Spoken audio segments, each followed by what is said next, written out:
Liturgical Year of Dom Prosper Guéranger, April 27th, St. Peter Canisius, Confessor and Doctor of the Church. True to its promise, our Lord has never left the Church without those aids that are necessary for her to carry out her mission down through the centuries. In the most troubled times, when hell seemed capable of overwhelming it, it raised up men, mighty in deeds and in words, to repress Satan's audacity, halt the progress of evil, and spread the kingdom of God to the world. St. Peter Canisius was one of these.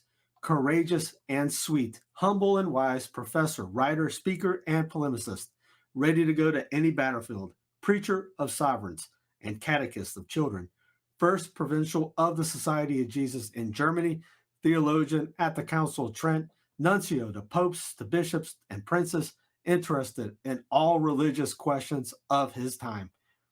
Such is the saint commemorated today by the Church, and whom she offers, for example, to the defenders of the truth, so that they can keep him before their eyes as a marvelous model of an intrepid champion of Catholic doctrine, imitating his example and preserving the precious treasure of faith, without which it is not possible to reach eternal life. We find one of the principal titles of glory of St. Peter Canisius in his catechetical work. He composed two catechisms, the Sum of Christian Doctrine and the Little Catechism, to defend the children of the people, the students of the universities, and the clerics themselves from the errors of Protestantism, giving them the pure doctrine of the Church. Before his death, the author saw 200 editions of his catechism reached, while it was translated into 12 foreign languages.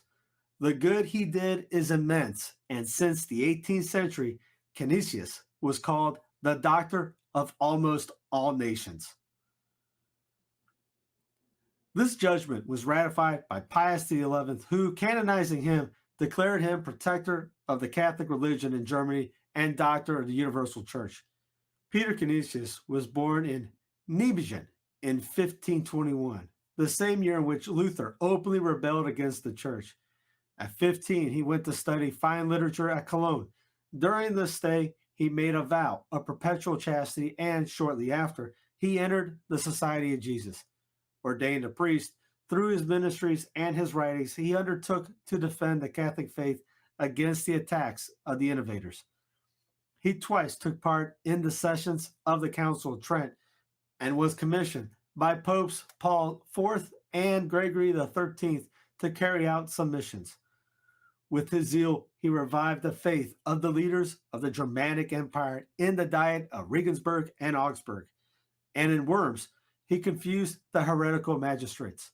He composed a considerable sum of Christian doctrine. His works, written to oppose error, earned him the nickname, the Hammer of the Heretics. In his profound humility, he refused the episcopate several times. His austerity and obedience were very great, until at the age of 77, he died in Freiburg, where he had lived for some time. He was beatified by Pius IX in 1864, and Pius XI in 1925 canonized him and declared him a doctor of the Church.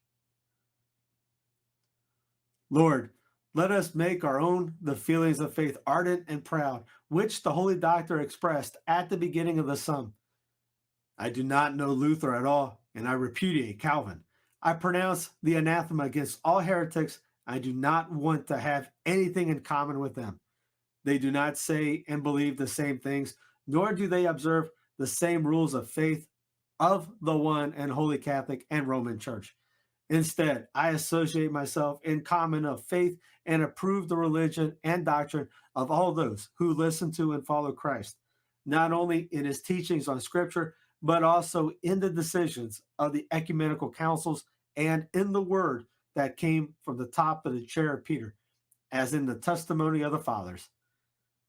There are blasphemers who despise and fight the Roman Church. They detest it as if it were that of the Antichrist. I proclaim myself a citizen. I would not want to withdraw not even one line from his authority. I am ready to shed my blood and to give my life to offer you my testimony. It is only in its unity that the merits of the Lord Jesus and the gifts of the Holy Spirit are of salvation for me and for others. Such is my hope, my certainty, my persuasion. What this profession of faith imposes and snatches me from me, oh my God, is the honor of your name, the strength of the known truth, the teaching of canonical scripture, the unanimous sentiment of the fathers, the obligation to bear witness in front of my brothers. It is finally the hope of obtaining in heaven the happiness promised to the confessors of the gospel. And if this confession will be worth me to contempt on the parts of the heretics, forgive them, O Father, forgive them. The faithful empire of Satan and the prestige of a false science dominate them. They don't know. They don't want to know what they are doing. Grant me, please, this grace, that in life and in death I do not cease to profess, with sincere constancy and constant sincerity, the faith that is due to you, to your church, to the truth. Amen.